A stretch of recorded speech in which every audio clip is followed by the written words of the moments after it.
Puji Tuhan, terpujilah akan hadirat Tuhan yang menaungi saudara dan saya. Amin. Kita percaya kasih Tuhan, kuasa Tuhan ada di tengah-tengah kita. Dan biarlah sore ini renungan firman Tuhan boleh memberi kekuatan yang baru buat saudara dan saya. Amin. Langsung saja saudara sharing firman Tuhan sore ini. Judulnya adalah doa yang menjadi sarana terobosan ilahi. Apa saudara? Doa yang menjadi sarana terobosan ilahi. Mari kita buka di dalam Yeremia 33 ayat 3. Siapa yang udah hafal? Ini ayat terkenal. Ya, kalau udah dapat mari kita sama-sama membacanya. Kitab Yeremia 33 ayat 3. Yang keras ya. Berserulah kepadaku, maka aku akan menjawab engkau dan akan memberitahukan kepadamu hal-hal yang besar dan yang tidak terpahami. Ya. Sudah dikasih Tuhan, ayat ini bukan sekedar hanya pernyataan umum, tetapi ini langsung dari Tuhan sendiri. Ini undangan langsung dari Tuhan sendiri kepada Yeremia. Kalau saudara lihat di Yeremia 33 ayat 1 itu konteksnya adalah Yeremia ada sedang di penjara saudara. Waktu dia menerima undangan Tuhan ini, dia sedang ada di penjara. Kalau saudara lihat dikatakan terkurung di pelataran penjagaan. Dan saudara secara manusia situasinya udah pasti sangat tidak ideal. Ya, boro-boro berubah. Lihat pertolongan datang juga mungkin masih jauh ya saudara ya. Tetapi saudara di tengah-tengah keterbatasannya Tuhan berkata apa? Berserulah kepadaku. Apa artinya?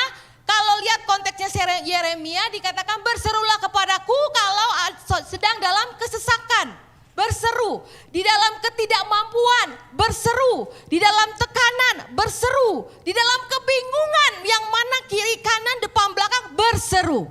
Dan waktu itu kita berseru ada 3 janji Tuhan.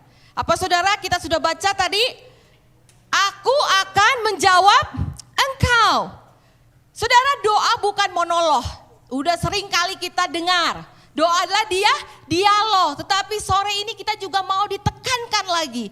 Bahwa waktu kita berseru Allah tidak tinggal diam. Dia akan meresponi seruan kita.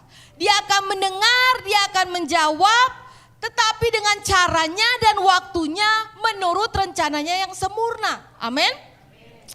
Yang kedua janjinya apa saudara? Memberitahukan kepadamu. Artinya apa? Bahwa ada pewahyuan. Amin. Waktu kita berseru, Tuhan menjawab, Tuhan beritahukan something, yaitu apa? Ada pewahyuan, ada arahan. Saudara dan saya mendapatkan satu strategi surgawi yang tidak bisa dipahami logika manusia.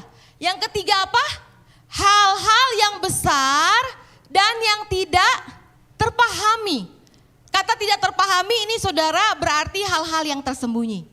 Ya, yang dibentengi atau yang tidak dijangkau oleh kemampuan manusia. Artinya apa saudara? Ini dahsyat saudara. Doa waktu kita berseru itu membuka akses dimensi ilahi. Membuka pintu surgawi. Seperti saudara lihat ya. Wah gitu. Melampaui kekuatan manusia. Ini dahsyat ayat ini saudara. Jadi kalau kita berhenti berdoa apa yang terjadi saudara? Tertutup intervensinya ilahi. Tertutup terobosan kuasanya Tuhan. Karena waktu kita terbuka itu ada kuasa Tuhan, ada kasih Tuhan, ada anugerah Tuhan. Banyak saudara. Saudara name it juga susah sampai capek-capek juga gak bisa saudara. Karena banyak yang Tuhan sediakan. Tapi waktu kita tidak berdoa itu tertutup. Kita tidak melihat apa-apa. Hidup kita tidak terintervensi ilahi. Ya. Tuhan berdaulat. Amin. Tetapi saudara, Tuhan memilih bekerja melalui hati yang berseru kepadanya.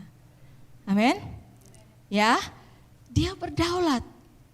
Tapi dia lebih memilih untuk bekerja dengan berdasarkan seruan kita.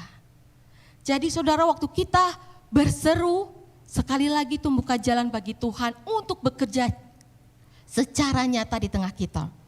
Kalau ada yang dalam pergumulan, saudara nggak tidur ya berarti ya. Kalau ada yang dalam pergumulan, saya pun ada dalam pergumulan. Kalau ada yang terpenjara oleh masalah itu lagi, dari tahun ke tahun itu lagi. Kalau saudara bingung masalah apa yang mesti diambil, keputusan apa yang diambil, sudah ada jawabannya? Kok kurang yakin sih, saya udah berserulah. Firman Tuhan, berserulah, bukan mengeluh, bukan menyerah, dan bukan diam. Karena doa adalah saluran kuasa ilahi. Dan Tuhan masih menjawab sampai hari ini. Dan selalu menjawab sampai hari ini. Ya, soalnya yang dikasih Tuhan, jawaban Tuhan itu luar biasa. Kadang-kadang kita cuma pikir intervensi ilahi, terobosan cuma kalau Tuhan bicara yes. Dijawabnya yes. Waktu kita berseru, Tuhan ini ada pergumulan. Ini loh Tuhan cara jalan keluarnya. Kita minta Tuhan approve. Waktu Tuhan lihat, oh yes, jalan keluarnya good. And then dapat jalan keluarnya. And then kita bilang, aku mendapat intervensi Tuhan. Ada terobosan ilahi. Tetapi waktu jawabannya no, jawabannya diam saja seperti wait, ya. Kita bilang Tuhan tidak mengintervensi doa saya. Padahal saudara, wait atau delay itu intervensinya Tuhan juga. Karena Tuhan memberi jawaban. Waktu Tuhan bilang no, waktu kita dengar no Mira, itu berarti Tuhan sedang melindungi saya. Karena waktu saya membawa permohonan saya, Tuhan bilang no, itu merusak keluargamu, itu merusak pekerjaanmu, buat pekerjaan pelayanan, itu merusak komunitasmu. Jadi no, itu intervensinya Tuhan, manifestasinya Tuhan atas hidup saudara dan saya. Kita terima, makanya orang say no, jangan murem saudara. Orang say no, dapat say no jawaban, mesti bersyukur, mesti bersaksi, Tuhan saya bersyukur, saya mau kesaksian kepada LG bahwa saya dilindungi Tuhan dari rencana-rencana yang tidak baik. Dan Tuhan tidak tinggal diam, dia akan berikan rencana yang lebih baik. Jadi waktu dapat say no, saudara jangan diam, saudara jangan merengut, nggak mau nih, saya nggak dapat apa yang saya mau. Tapi bersyukurlah itu intervensi ilahi ada dalam hidup saudara. Dan waktu saudara bilang, waktu saudara dapat grow, delay, diam, jangan juga ucuk-ucukin Tuhan. Langsung saudara sensitif, ini waktunya saya grow, waktunya saya karakternya dipersiapkan. Karena yang saudara minta, karakternya tidak cukup dengan apa yang saudara mau tampung. Ya, jadi saudara juga waktu di delay, kok Tuhan jawabnya kayak sedikit-sedikit, kayaknya cuma dibukanya sedikit-sedikit gitu. Ya langsung saudara tetap mengucap syukur, karena Tuhan sedang memperbesar kapasitas kita. Waktu berkat itu datang, siap kapasitasmu. Kamu tidak menjadi batu sandungan. Sedih saudara kalau kita jadi batu sandungan. Jadi Tuhan itu tahu. Dan sekarang saudara langsung dicoret. Waktu saudara terima say no, terima no, cap syukur. Terima delay, cap syukur. Ya, ketua leader siap terima kesaksian. Oke? Ya, saya mau bersaksi, apa jawabannya no. Ya, saudara yang dikasih Tuhan, jawaban Tuhan itu more than that. Bukan hanya yes, no, itu more. Cuma kita ya udahlah, yes, no, and delay ya. Tapi itu banyak saudara. Saudara banyak kata yang delay juga ada banyak jawabannya, ada banyak sub-subnya. Kata no juga ada banyak revelationnya saudara. Jadi banyak saudara. Nah waktu saudara dan saya mengalami terobosan ilahi, waktu dan saudara saya mengalami yang namanya saluran kuasa ilahi, saudara hidupnya tidak akan biasa saja, amin. tidak akan menjadi sama, tidak akan datar, tetapi penuh dengan kemuliaan. Waktu kuasa Tuhan menaungi hidup saudara, tadi kita sudah nyanyikan, hidup kita menjadi penuh dengan kemenangan. Waktu kita penuh dengan kemenangan, saya percaya saudara, ini saudara kursi enggak cuma jadi dingin karena sudah goyang sana, goyang sini. Tuhan baik, Tuhan dahsyat. Karena apa saudara mengalami kemenangan? Ya, kursi bisa geser sana, geser sini kali ya. Udah duduk, istilahnya kemana ya? Karena nggak akan mungkin saudara, tidak akan bisa kita bohongi atau kita sembunyikan. Waktu kita mengalami kuasa Allah, kita nggak bisa sembunyikan. Kayaknya begitu mendengar Tuhan, begitu mendengar hal-hal yang luar biasa, Tuhan baik, langsung hati kita, Tuhan, karena kita ngalamin saudara. Dan saudara tahu bahwa ini sangat penting terjadi dalam hidup kita. Ya terutama dalam doa-doa, karena doa itu pintunya, amin. Pintunya untuk kita menerima saluran terobosan ilahi. Dan satu hal yang saya mau bawa saudara, ada satu nabi yang luar biasa, namanya Nabi Elisa. Waktu saya baca kisahnya, saya bilang, Tuhan, Nabi Elisa itu ada di sini, saya masih ada, udah datar banget saudara. Karena kalau saudara baca dari 1 Kings, 2 Kings, Elisa itu luar biasa. Momen demi momen, peristiwa demi peristiwa dia alami bersama Tuhan luar biasa saudara. Ya saudara bisa lihat ya, dia doanya menjadi jembatan bagi orang, bagi pribadinya juga untuk terobosan ilahi bekerja di dalam kehidupannya, dalam kehidupan orang-orang di sekitarnya. Ada momen saudara 2 Raja-Raja 4 ayat 8-37, siapa yang tahu? Tentang kisah dari peristiwa perempuan Sunam. Perempuan Sunam ini tidak dapat punya anak, tapi Elia berdoa dan tahun depannya perempuan Sunam ini hamil. Ya, dan kemudian saudara apa yang terjadi? Anak saya sudah cukup besar dan perempuan Sunam ini tahu-tahu mengalami tragedi. Anaknya meninggal saudara, sakit kepala meninggal. Kemudian dia tahu bahwa abdi Allah Elisa, doanya itu adalah sarana di mana kuasa Allah bisa bekerja karena dia ngalamin. Akhirnya dia pergi ke tempat Nabi Elisa ini, dan Nabi Elisa ini meresponi karena perempuan Sunam ini juga sangat baik. Dia setia membantu abdi Allah ini saudara. Dan apa yang terjadi memang saudara kalau lihat dalam ayat itu tidak diceritakan doa-doanya seperti apa. Tetapi saudara apa yang terjadi waktu Elisa berdoa, anaknya yang sudah meninggal laki-laki itu bangkit. Bangkit saudara, wow luar biasa.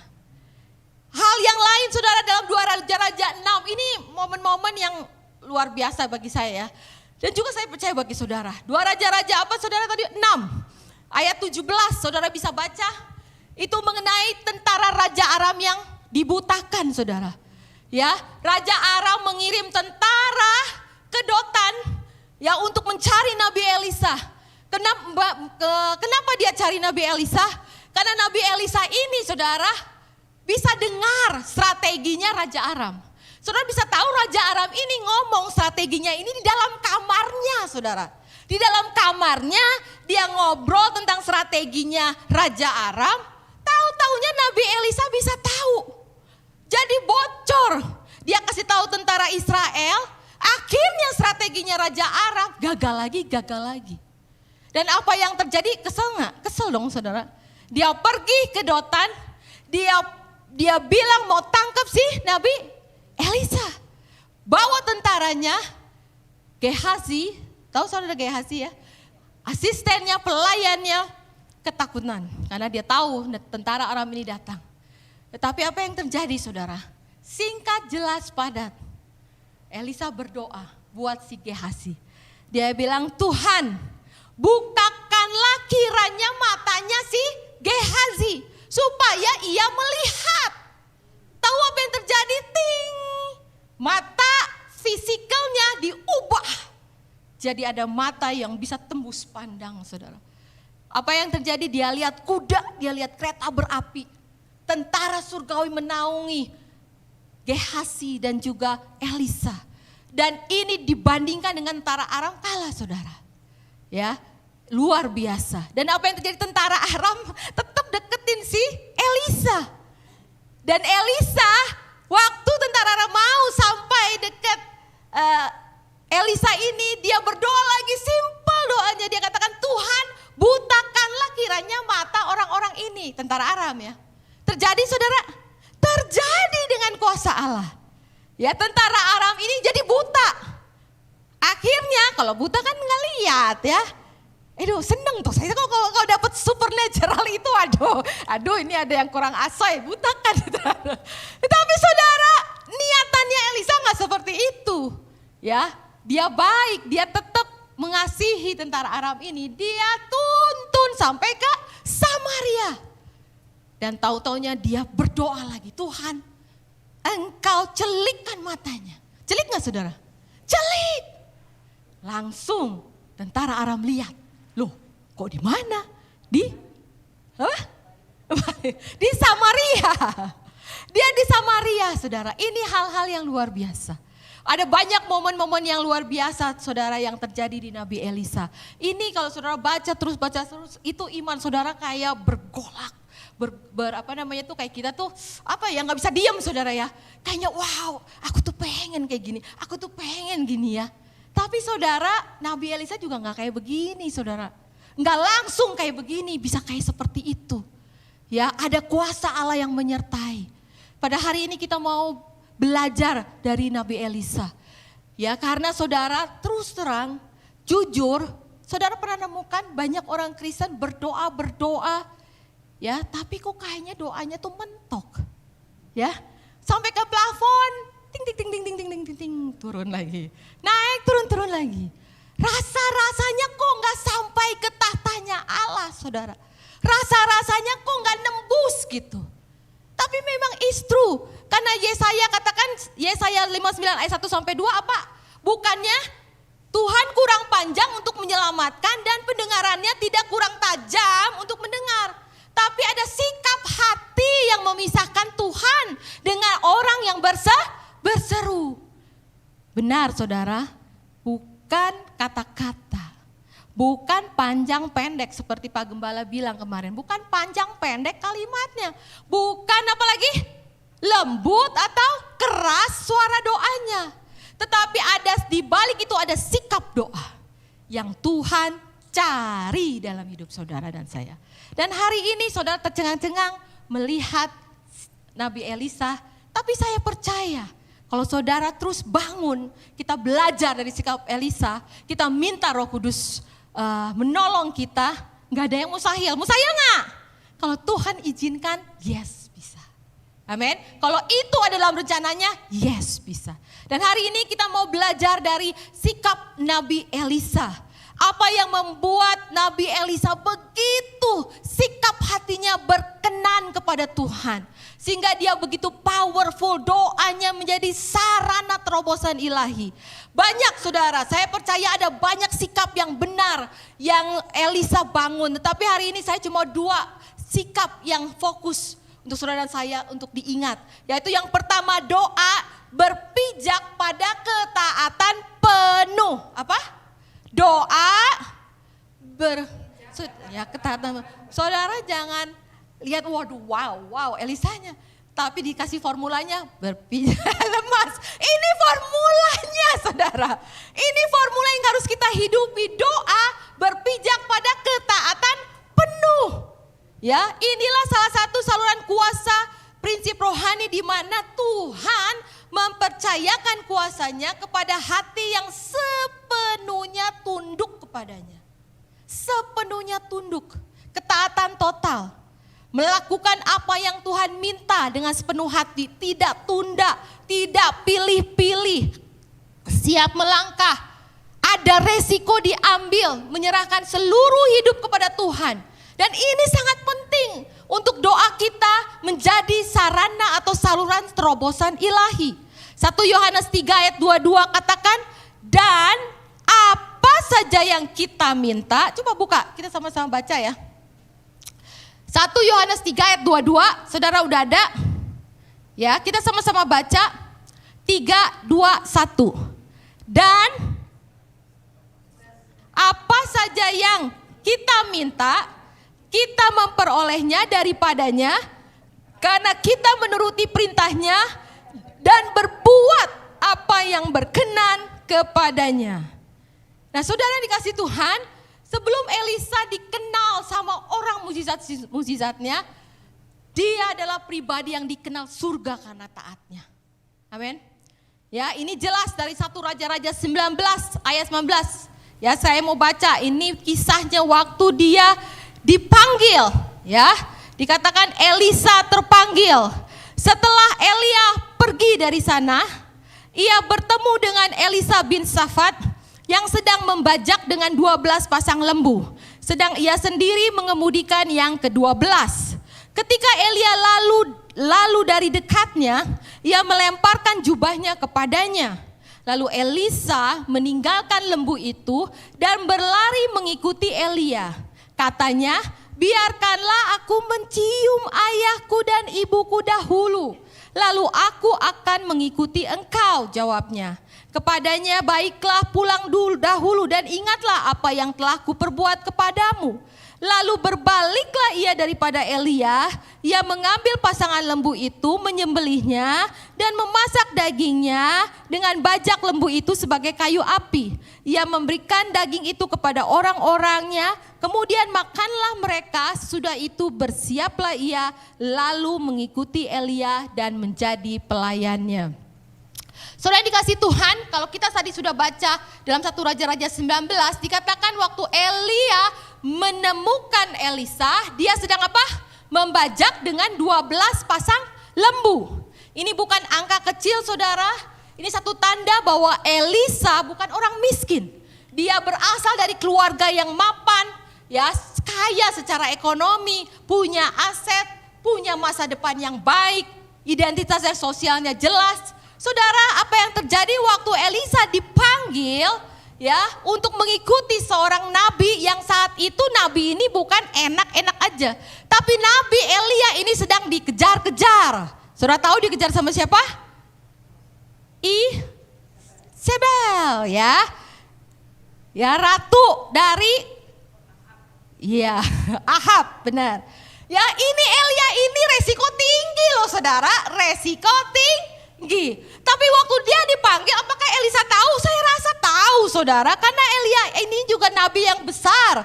Dia pasti tahu bahwa apa yang terjadi, setidaknya ya 50% tahu lah, mungkin kalau nggak exactly tahu, tapi mungkin 50% dia tahu siapa ini Nabi Elia.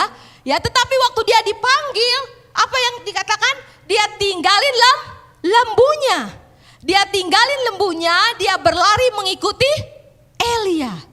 Dan yang lebih luar biasanya, saudara, bagi saya bahwa Elisa itu meresponi dengan passionate. Kenapa dibilang passionate? Kenapa dikatakan buat saya ini Elisa itu waktu menerima panggilannya itu sangat antusias. Karena dia balik kepada Elia. Dia katakan, saya ingin cium bapak mama saya.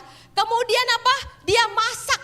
Ya, dia masak dagingnya, dia menyembelih dulu lembu-lembunya, kemudian bajaknya dia bikin jadi kayu bakar, dia masak daging itu, dia berikan kepada orang-orang di sekitarnya. Dan yang luar biasa memang pada saat itu kalau saya baca referensinya, kalau namanya dikasih makan, itu adalah salah satu perayaan. Tetapi bukan perayaan yang menyedihkan, tetapi perayaan yang penuh sukacita. Saudara bayangin dia begitu passionate, padahal dia tahu siapa si Elia, saudara. Ini ketaatan yang penuh. Dia gak tahu apa yang akan terjadi nanti, tapi dia taat penuh, saudara. Saudara, dalam ketaatan penuh Elia ada 4 dimensi yang saya mau share juga kepada saudara. Kunci otoritas doanya. Yang pertama, ketaatan penuh bagi Elia yang kita bisa teladani adalah ketaatan yang lahir dari penyerahan otoritas kepada Tuhan. Apa artinya, saudara? Artinya adalah ketaatan untuk memindahkan, dia nurut untuk memindahkan apa? Kemudi hidup yang ada di tangannya kepada siapa? Tuhan. Ku buka hati Untuk jamahanmu berserah penuh di hadiratmu, kau ambil alih seluruh hidupku. Ini yang dilakukan Nabi Elisa. Ya, ketaatan yang lahir dari penyerahan otoritas kepada Tuhan. Kemudian kemudi hidupnya dia serahkan. Amsal 3 ayat 5 sampai 6 itu satu hal yang luar biasa. Percayalah kepada Tuhan dengan segenap hatimu dan janganlah bersandar kepada pengertianmu sendiri. Akuilah Dia dalam segala lakumu, maka Ia akan meluruskan jalanmu. Akuilah Dia. Artinya apa? Berikan semuanya, segala apa yang ada diakui, semuanya buat Tuhan dan Dia akan meluruskan jalan saudara dan saya. Waktu Elisa mengikuti Elia, ya, dia bakar itu bajaknya. Dia sembelih lembunya. Ya memang gak disebutin sih lembu 12-12-nya. Tapi kalau bilang orang-orangnya, bukan orang aja, orang-orangnya berarti ada kemungkinan 12-12-nya disembelih saudara. Ya, habis saudara. Ini adalah satu tindakan profetik buat saudara dan saya. Artinya apa? Elisa memutus masa lalunya agar dia tidak menoleh ke belakang dan dia mau melepaskan kendali ke masa depannya untuk kepada Tuhan. Dia tidak tahu mungkin apa yang terjadi hari esok, tapi dia tahu siapa yang menuntunnya. Saudara dan saya ada masalah saudara dengan ini. Apa masalahnya? Kadangkala dalam doa kita bilang Tuhan saya mau intervensi Engkau. Tapi dah waktunya segini Son, kalau Tuhan gak jawab, ada loh rencana cadangan. Padahal tidak terucap. Tapi dari hati di sini bergejolak. Kalau Tuhan nggak jawab, ini itu. Hah? Plan B ya. Ngaku? Saya juga ngaku. Kadang-kadang begitu saudara. Tuhan ini gini. Ya, ternyata aduh kayaknya ada yang ini nih lumayan cadangan. Tapi kalau terobosan ilahi nggak bisa kayak begitu saudara. Terobosan kalau kita mau mengalami terobosan ilahi kita cuma benar-benar hanya Tuhan jalan satu-satunya. Dalam doa kita ada curahan di dalam hati kita, Tuhan saya tidak punya pilihan lain selain Engkau. Pergumulan ini harus Engkau yang menangin. Hikmatnya harus dari Engkau. Jalannya harus dari Engkau. Suka atau enggak suka saya, tapi kalau dari Engkau, itulah pilihannya. Jadi enggak ada cadangan-cadangan saudara. Kita enggak dikte cara Tuhan bekerja, bagaimana, kapan harus menjawab doa, hasil doanya. Kalau kita tidak include, percayalah doa saudara akan menjadi saluran intervensi ilahi. Amin. Akan ada terobosan dari Tuhan. Saudara dikasih Tuhan, satu pengalaman yang buat saya ini juga sesuatu pengalaman yang luar biasa. Saudara saudara sadar atau tidak, atau mungkin banyak yang sadar, keluarga kita ini, keluarga Allah ini, udah beberapa lama kita sebenarnya lagi sekolah, namanya apa? Sekolah ketaatan. Ya. Lagi sekolah ketaatan, siapa yang sadar? Saya lagi masuk sekolah ketaatan dan sekolah ketaatan nggak bisa milih saudara. Aduh ini ya gimana nggak bisa. Karena dari Tuhan, requirednya Tuhan. Masuk? Enggak, belum, masuk. Dan saudara sadar atau tidak sadar, percayalah saya dan semua Bapak Gembala, Ibu Gembala semua ada dalam sekolah ketaatan. Karena saudara, waktu kita berdoa cari tempat ini sudah beberapa lama, saya rasakan, saya juga bersyukur ada tim doa, ada banyak orang yang berdoa.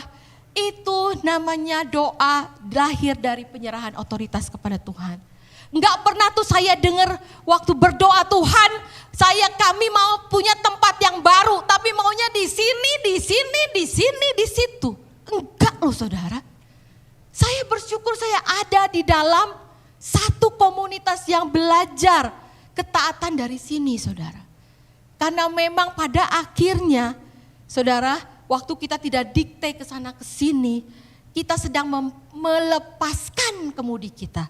Kita sedang mempercayai Tuhan. Secara keluarga besar, ya kita tidak tahu Tuhan mau dibawa kemana. Tetapi saya dengar dari hari ke hari, 2 minggu tidak ada yang diktein Tuhan mau kemana. Puji Tuhan, puji Tuhan. Tandanya saudara hampir lulus dari sekolah ke tatan. Ya, itu adalah sesuatu yang luar biasa buat saya. Dan saudara, waktu kita terima jawabannya dari Tuhan, ini masih berlangsung saudara. Ya, waktu kita terima jawaban dari Tuhan, kita percaya dan terus mempercayai, ya, kita mau melepaskan kemudi kita. Siapa yang akan ambil alih kemudinya? Tuhan. Ya, dan saya percaya Tuhan akan bawa gereja yang nantinya kita akan tempati. Kita belum tahu kapan, tapi nantinya kita akan tempati, dan kita berdoa supaya gereja itu menjadi gereja yang tidak berjalan dengan napas manusia, yang tidak berjalan dalam kekuatan organisasi, tetapi berjalan di bawah sama Tuhan ke tingkat kemuliaan yang paling tinggi, asal kita memilih untuk terus berjalan dalam tuntunan kasih dan kuasanya. Amin. Ada di mana? Ada di mana pilihannya? Ada di kita. Di Tuhan Yesus. Pilihannya ada di kita. Apakah kita mau melepaskan kendali? Apakah kita mau hidup terus dituntun oleh kuasa Tuhan?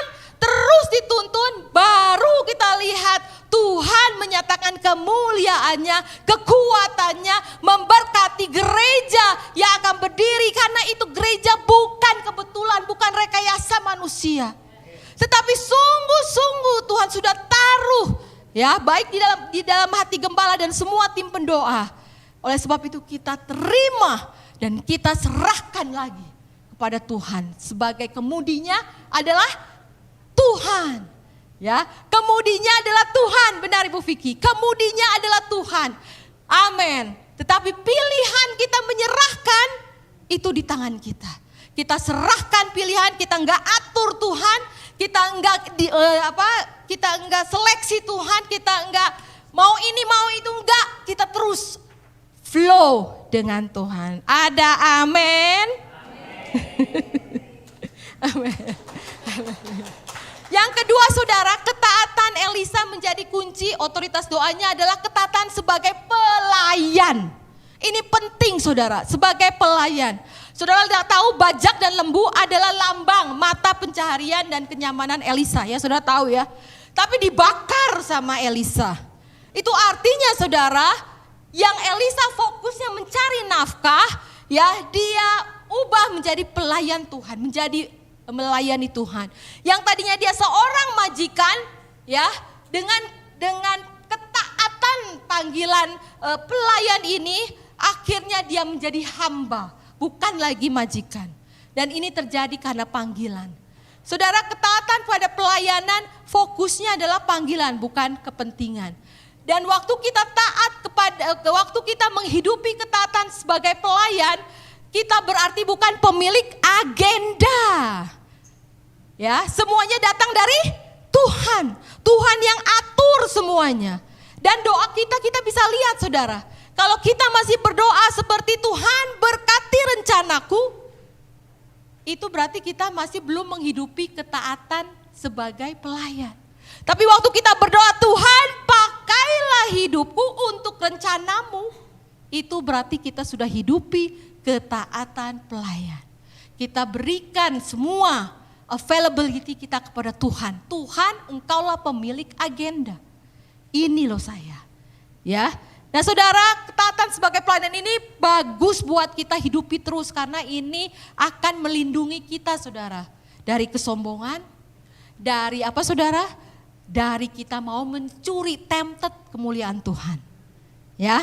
Ya saudara, kalau misalnya orang yang berdoa terus, Tuhan berikan mukjizat Tuhan, dapatlah si cuan besar, saudara. Dapat cuan besar. Siapa yang mau cuan besar? Semua mau ya. Tetapi saudara, kalau saudara nggak punya ketaatan pelayan, resiko tinggi. Tapi kalau kita punya ketaatan sebagai seorang pelayan, waktu kita berdoa dan kita diberikan berkat yang luar biasa, perubahan hidup, bisa membuat perubahan hidup, tetapi perubahan hidup yang memuliakan Tuhan. Mungkin ada uang, misalnya harta, kita dipercayakan harta, kita tidak menjadi sombong, ya tetap melayani Tuhan, enggak ganti komunitas, ya. Ada yang kalau udah diberkati, aduh enggak selepel, ganti komunitasnya ya. Tapi kalau ada ketaatan pelayan, dia tetap tidak ganti komunitas, tetap enggak hilang dari gereja, tetap melayani dengan kerendahan hati, ya. Dan ini menjadi doa kita, menjadi saluran murni. Tuhan akan percayakan lagi, Tuhan akan percayakan lagi, Tuhan akan percayakan lagi, saudara. Jadi ketaatan pelayan itu penting. Yang ketiga, ketaatan yang peka. Ya saudara, waktu tahu kan Elisa itu waktu dipanggil itu enggak dibilang, Elisa aku mau memanggilmu, jadi hari ini enggak ya. Cuma dilemparin jubahnya loh saudara. Dilempar jubah dan Elisa tahu bahwa dia harus ikut Elia. Itu luar biasa loh. Kalau misalkan orang nggak peka, ini mau dicuci ya? Dia cari sungai. Ini cuci udah kotor ya? Enggak ya, si Elisa langsung dia tahu loh. Dia tahu, dia tinggalin lembunya, dia kejar si Elia. Wah, ini ketaatan yang peka. Ketaatan itu tidak hanya mengikuti perintah Tuhan saja toh. Tapi juga kita harus peka, ketaatan yang peka. Karena kita punya Tuhan yang dinamis saudara. Tuhan yang aktif, ya, dia mendengar, tapi juga tuh saudara dia merespon dengan caranya sendiri, dan caranya Tuhan kadang cepat, ya, kadang kesini, kadang, dan kita harus peka, saudara, dan kita harus menangkapnya dengan tepat, karena Tuhan kita adalah Tuhan yang dinamis. Itu adalah kepekaan, ketaatan peka, saudara. Kita peka, kalau ini terus dihidupi, saudara, momen-momen saudara yang spesial yang Tuhan sudah siapkan tidak akan miss. Kadang-kadang kalau kita nggak peka, kita berdoa, Tuhan minta terobosan ilahi. Tuhan minta terobosan ilahi. Ternyata Tuhan sudah kasih, kita nggak peka, miss momentumnya. Miss, bye-bye, goodbye, nggak ada saudara. Padahal Tuhan sudah jawab doa. Tuhan sudah kasih terobosan ilahi. Tapi kitanya nggak peka, akhirnya hilang. Dan kesempatan yang kedua, ketiga memang ada atas kasih karunia Tuhan. Tapi tidak akan sama. Percayalah tidak akan sama. Walaupun memang ada kesempatan Tuhan, kita penuh kasih. Diberikan kesempatan. Tapi oleh sebab itu saudara mesti peka. Ketaatan kita harus peka. Yang keempat apa saudara? Integritas. Ini sesuatu yang luar biasa saudara. Integritas waktu dia mau pergi ke mengikuti Elia. Dia bilang sama Elia, balik mau cium mama papanya ya. Mama papanya, terus dia masak buat orang-orang yang ada di sekitarnya saudara. Ini juga saudara jangan melupakan, karena ketaatan mempengaruhi kapasitas Tuhan untuk bekerja. Ya, perkenanan Tuhan untuk bekerja melalui saluran doa kita. Dan waktu saudara kita juga taat dan integritas kita, ya, kita kayak seperti Elisa, dia misalnya lagi melayani saleh, tapi ternyata dia juga bukan orang yang pemberontak di rumah. Ya, itu juga kita nggak boleh lupain saudara, hubungan dengan sesama. Karena bukan saja vertikal tapi horizontal. Kalau saudara bilang, oh saya udah ke gereja udah, ke ini udah. Tapi kok belum dapat terobosan, jangan-jangan ada relasi yang saudara belum bereskan. Jangan-jangan aduh ini orang tua nih ngeselin. Aduh ini pasangan suami atau istri ngeselin. Ya, akhirnya terhambat saudara. Terhambat terobosan untuk Allah bekerja. Karena saudara 1 Petrus 3:7 memang nyatakan hubungan yang rusak menyebabkan doa yang terhalang. Ya. Oleh sebab itu saudara, ada otoritas-otoritas yang Tuhan pakai di atas kita. Karena Tuhan juga mau tahu bagaimana kamu mentaati aku yang tidak kelihatan. Yang kelihatan aja kamu gak taati. Ya, dan Tuhan itu tidak suka bekerja di tanah hati yang memberontak saudara. Dia bekerja di tanah hati yang berkenan. Amin saudara. Nah, biar bagaimanapun orang tua, biar bagaimanapun pasangan atau suami, biarlah kita tetap menghormatinya. Amin saudara. Ya kadang-kadang saudara, ada banyak saudara yang enggak mengerti ya untuk hal yang ini. Otoritas menghormati otoritas bukan cuma orang tua keluarga, tapi juga pemimpin rohani. Juga ada banyak hal-hal yang di pekerjaan saudara ya. Kalau kita lihat, dan itu sangat-sangat mempengaruhi kekuatan doa kita. Sangat-sangat mempengaruhi kita menjadi sarana terobosan Tuhan di mana Tuhan bisa bekerja. Ya, amin saudara. Saudara mau setia seperti Elisa ini, luar biasa loh Elisa. Dari yang ini sampai yang di dalam-dalamnya saudara. Dan kita biarlah ini selalu ingat. Kalau kita lagi ini nih di Tuhan, saya tahu biarlah beresin hati ya. Kalau istri lebih ini juga loh saudara ya. Istri itu udah Tuhan, udah suami. Kalau suami biasanya kan ya udah sama Tuhan. Kalau istri ya kuat-kuatin aja ya. Kalau istri aduh. Saya sampai jadi buka kacamata ya. Tapi memang si istri itu aduh otoritasnya ya. Aduh ini si suami ngeselin. Aduh ingat doa mesti jadi saluran terobosan ilahi. Tuhan sembuhin hati saya. Sembuhin hati saya ya.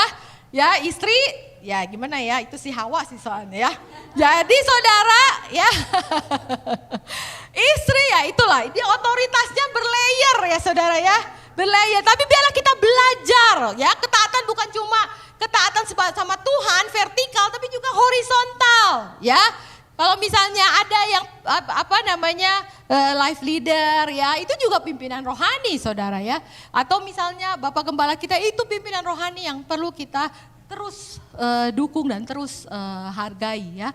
Nah saudara nextnya kesimpulannya apa saudara, bahwa hati yang Tuhan perkenankan untuk bekerja adalah ketaatan penuh. Amin. Ketaatan penuh. Yang kedua saudara, fondasi penting adalah kemurahan hati. Ya, doa yang lahir dari kemurahan hati. Saudara, intervensi ilahi tadi kita sudah tahu bahwa bagaimana erat kaitannya dengan memperlakukan orang lain. Termasuk dengan kemurahan hati. Matius 5 ayat 7 katakan berbahagialah orang yang murah hati karena apa? Mereka beroleh kemurahan. Ya, murah hati ini bukan cuma sekedar memberi saudara, tapi hatinya rela, peduli, ya, berindu berbagi tanpa pamrih, nggak ada hitungan egois, nggak ada kepaksaan, dan ini nyata di karakternya Elisa. Saudara tahu waktu di 2 Raja-Raja 6 ayat 1 sampai 7, Elisa ini itu luar biasa, gurunya aja udah luar biasa, tapi dia punya hati yang peka. Ya, di 2 Raja-Raja 6 saudara tahu bahwa itu ada satu kisah. Ya, sekelompok nabi mau bangun tempat tinggal dan dia bekerja untuk menebang pohon. Dan saudara, apa yang terjadi? Salah satu dari rombongan nabi ini mata kapaknya itu jatuh saudara ke sungai. Ya, tahu ceritanya? Waktu ke sungai ya cuma mata kapak, beli aja, gampang. Tapi masalahnya orang ini adalah pinjaman. Ya, jangan-jangan nanti bisa dimarahin yang meminjamnya. Tapi Elisa bagus banget ya. Dia nggak marahin, dia nggak menghakimi, dia nggak ignore, dia nggak acuhin. Malah dia pakai kuasa Allah. Istilahnya dia merendahkan hati, memohon sama Tuhan. Terjadilah mukjizat.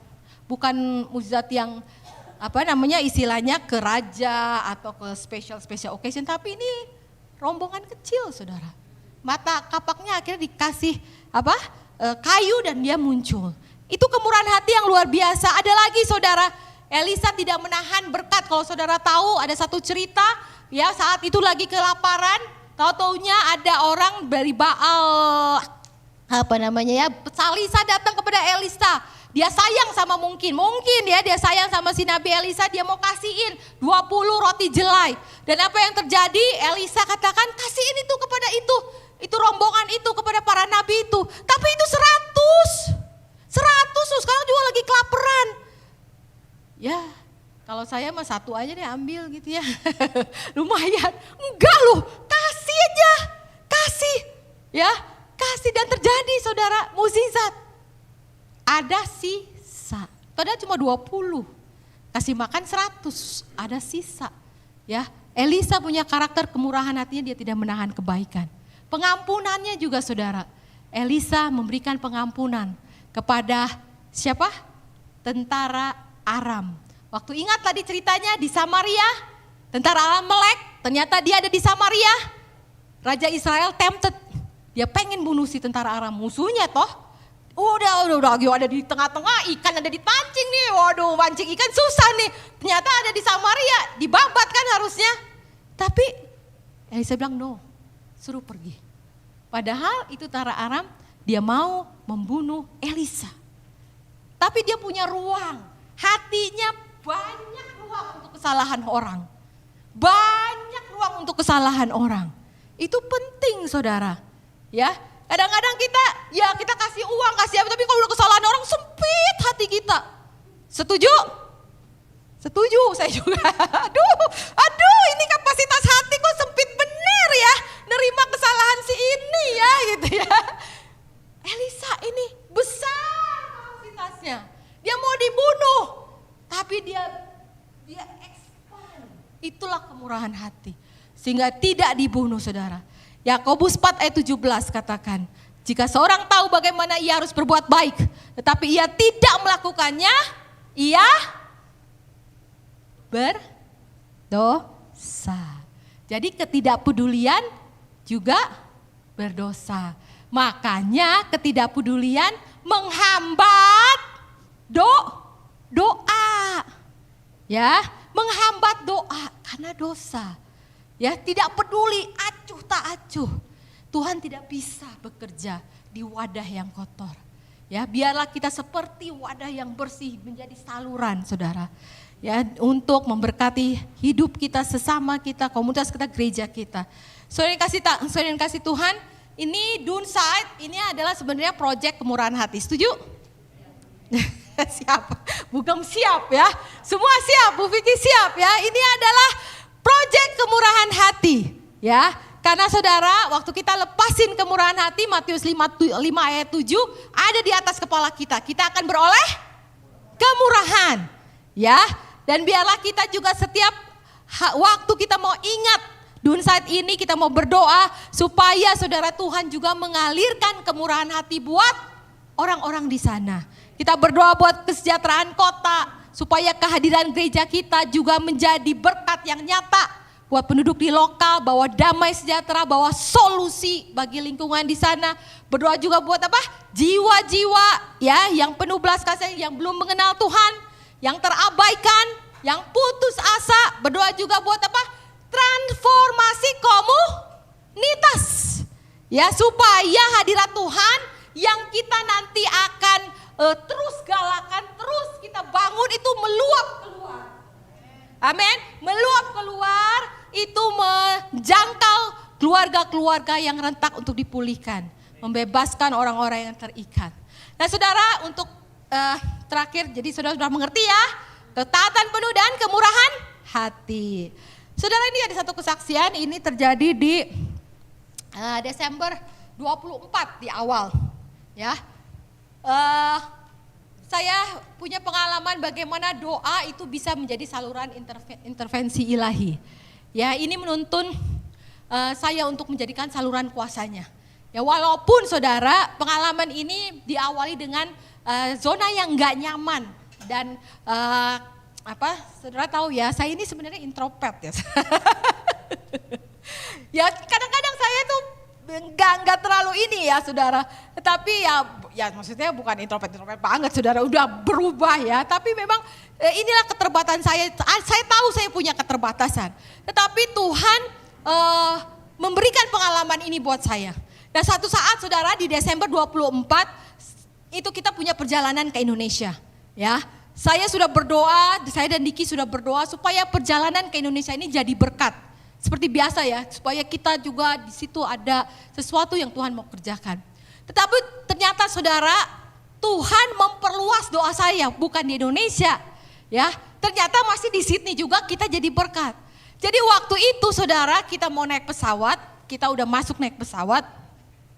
Saya dan Diki naik pesawat, biasanya waktu itu ada Mikaela, saya duduk sama Mikaela di sebelah sana dan Diki sebelah sini ya, seberang. Jadi kita enggak satu seat ya saudara. Kita seberang. Jadi waktu udah biasa saudara ya, taruh semua taruh biasa, taruh udah naik ya. Totonya udah lagi ada di atas, udah mulai gelap-gelap begitu ya, taruh udah lampu kan suka digelap-gelapin itu ya saudara ya. Totonya saya kok ada satu kayak saya dapat impresi, saya harus ke si ibu yang duduk deket Diki. Saya bilang aduh Tuhan, saya kan nggak tahu itu si ibu Diki. Tapi terus saya berdoa, ada terus dorong saya untuk ke si ibu yang duduk deket Diki. Saya kan nggak tahu itu saudara ya, si Diki biasalah nengok-nengok, tapi kan saya nggak bisa. Bebe, pindah. Tuhan bilang suruh sini. Si ibu denger dong gitu kan, aneh dong ini gitu kan, aneh dong saudara. Jadi akhirnya tapi saya dapat impresi itu, aduh hati saya benar-benar saudara. Aduh saudara kalau tahu ya, kalau dikasih beban, dan belum itu kayak bisul tuh ya saudara ya, bisul kayak belum lepas itu kan kayak aduh gitu ya. Saya berdoa aduh Tuhan ini apa dari mana. Tapi itu impresinya sangat keras, pergi itu ke si ibu itu, pergi. Tapi saudara suami saya tidur ya, dia kagak datang, kagak bangun dia saudara. Saya udah aduh Tuhan, saya berdoa akhirnya Tuhan saya tahu ini. Saya bilang Tuhan kalau ini Tuhan memang benar-benar tugasnya. Saya nggak tahu bagaimana. Berikan saya kesempatan dan tolong. Ini si suami saya, saudara. Gimana caranya saya nggak tahu. Saya nggak tahu Tuhan. Tahu-tahunya saudara apa yang terjadi. Udah saya kan, ya pastinya nggak bisa tidur ya. Saudara tahu dong kalau udah kayak gini mana bisa tidur nyenyak dong saudara. Ngintip. Oh Diki masih di situ ngintip. Diki belum bangun. Bisa tiba-tiba saya nggak tahu beberapa waktunya dia bangun, dia ke WC. Begitu dia bangun, saya buka, saya duduk di situ. Tapi ini si ibunya masih tidur, masih tenang kan. Aduh, kucuk-kucuk kan sedikit, dia bingung. Hah? Ngapain di situ? Situ. Akhirnya dia duduk saudara. Tapi saudara ini si ibu kan saya nggak bisa. Bu, Tuhan mau bicara. Bu, saya mau berdoa. Nggak bisa dong saudara. Saya berdoa lagi. Aduh itu memang perjalanan yang buat saya memang discomfort, berdoa lagi Tuhan, ini gimana ngomongnya, ini orangnya juga lagi santai tidur begitu, nggak, ya bukan tidur banget sih, Tuhan terus berdoa. Tahu-taunya saudara, si ibunya, dia lihat kan, saya bukannya laki-laki, oh itu baru itu tuh buka, oh iya itu suami saya di sini, wah luar biasa Tuhan kita, luar biasa. Mulai dong saudara perkenalan, iya ini ada anak saya, cucunya di sebelahnya, jadi dia empat ya, cucunya bilang oh iya, ya aduh tapi saudara lama kan, kita bilang ya bu ada apa masalah apa kan nggak bisa, lama, berdoa lagi Tuhan, saya mau supaya ini conversation jangan cuma di permukaan, tapi yang dalam, terus terang saya nggak tahu, saya bilang dalam juga nggak tahu saudara. Saya cuma berdoa aja Tuhan berikan ini keterbukaan tapi nggak tahu apa Tuhan nggak bicara sembuhin apanya atau apa nggak bicara cuma pokoknya suruh deketin akhirnya cuma saya percaya Tuhan mau ibu ini cerita saya berdoa Tuhan tolong supaya conversation aja saya bukan yang ini tapi dalam tapi Tuhan kita hebat Tuhan saudara saya ngomong dalam terbuka saudara. Itu kalau bukan Tuhan, saudara kalau bukan Tuhan terbuka. Saudara tahu ibu ini dia punya bugem. Maaf ya bugem, tapi bugem kita ini luar biasa. Tuhan terus kuatkan menjadi berkat. Tapi bugem yang di sana nggak tahu bagaimana saudara. Bugem yang ada di gerejanya sana, dia ngomong tentang bukan tentang lah kayak flirting ke si ibu ini. Ibu ini kejadiannya waktu dia masih muda. Dia bilang, wah kamu suka flirting gitu. Padahal si orang ini saudara, dia ini sedang ngurusin anak-anak kayak sekolah minggu gitu. Ya, ngurusin gitu yang lagi growing. Waktu dia dituduh atau dia di ngomongin sama bugem ini, dia kepahitan saudara. Dia tinggalin gereja, dia enggak seneng, dia pergi never ever ke gereja. Dia menikah dengan orang yang tidak Kristen, sedangkan orang yang tidak Kristen ini agamanya kuat, dia harus siapin kayak itulah macam-macam saudara, dia tinggalin. Bayangin saudara, dari muda sampai dia punya cucu, kepahitannya itu dia bawa terus. Waktu dia cerita itu, saya rasain luka, marah, kesel, itu masih mukanya masih aksel ya saudara. Itu luar biasa. Saya bilang, aduh Tuhan, pantas Tuhan mau ini Tuhan jamah. Karena sampah, berapa lama sampahnya saudara, kepahitannya itu dari dia belum punya anak, sampai dia menikah, sampai punya cucu saudara. Dan waktu dia ngobrol juga masih, akhirnya dia cerita lagi tentang keluarganya, tentang suaminya.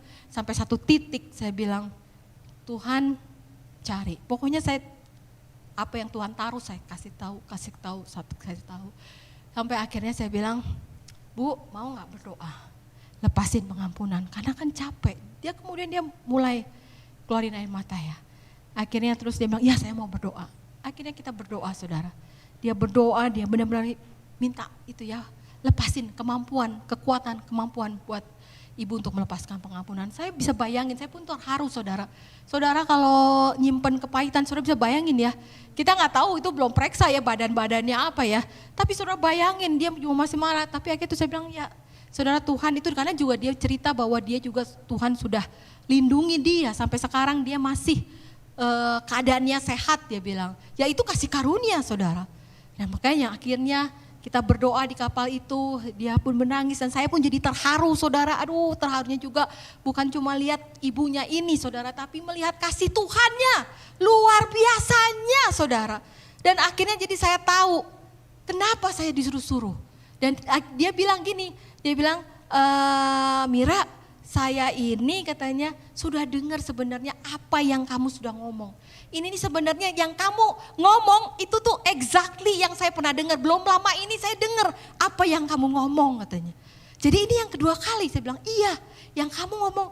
Tapi yang itu enggak berdoa. Jadi saya bilang saya tahu Tuhan mau tuntas. Tuhan perlu nasihat. Tapi dia juga perlu aliran kuasanya. Ya tidak cukup si ibu ini terima nasihat. Tapi dia perlu kuasanya untuk dijamah ibu ini, dikasih kekuatan. Ya, ditolong Tuhan sehingga dia bisa lepas, memberikan pengampunan kepada bugem. Ya kita nggak tahu ya bugemnya apa udah tua, apa udah nggak tahu ya. Dia hanya masih bisa kepahitan. Tapi saya percaya itulah titik momentum dia dipulihkan. Karena itu yang kedua kali nasihat saudara. Soalnya dikasih Tuhan ada banyak. Ya ada banyak saudara yang di luar sana yang butuh saudara. Yang butuh doa-doa kita. Bukan cuma di gereja ini loh saudara. Tapi di mana saudara itu Tuhan kirim. Mau di pasar ke, di supermarket ke. Itu bisa jadi saudara Tuhan mau pakai doa saudara untuk menjadi saluran kuasa Tuhan menjamah orang yang Tuhan percayakan buat di hidup saudara. Amin saudara. Ya banyak orang sana ada luka, ada kekecewaan. Saya pun juga terus masih belajar saudara. Ya, ada banyak kadang-kadang aduh ini lagi ragu ya. Tapi Tuhan mengingatkan melalui firman kali ini, ingat saudara, hasil Tuhan punya. Tuhan adalah sumber, kita adalah saluran. Jadi tenang saudara, hanya butuh ketaatan. Walaupun cuma small ketaatan. Waktu saudara digerakkan, seru toel tuh ibu. Ya saudara gak dikasih apa-apa, gak ada kasih ting vision si ibu ini. Gak ada. Nurut aja saudara, toel aja tuh si ibu. Gimana nanti? Hasil Tuhan punya. Ya jangan buru-buru takut, aduh Tuhan. Ya kayak saya juga kalau udah takut. Ya jangan, tapi kita belajar untuk taat yang penuh kayak si Elisa. Yang kedua kemurahan hati saudara. Kita harus punya kemurahan hati kalau kita mau punya doa jadi saluran kuasa ilahi. Ya, amin. Saudara punya DNA kemurahan hati, amin. Karena saudara anak Tuhan, ada DNA, tinggal kita diaktifkan. Ya, kita aktifkan terus. Waktu kita kemurahan hati kita bulat, ya. Oh, Tuhan bilang, ini Bu Vicky sini. Ruth, sana Ruth. Ya, cepat. Amin.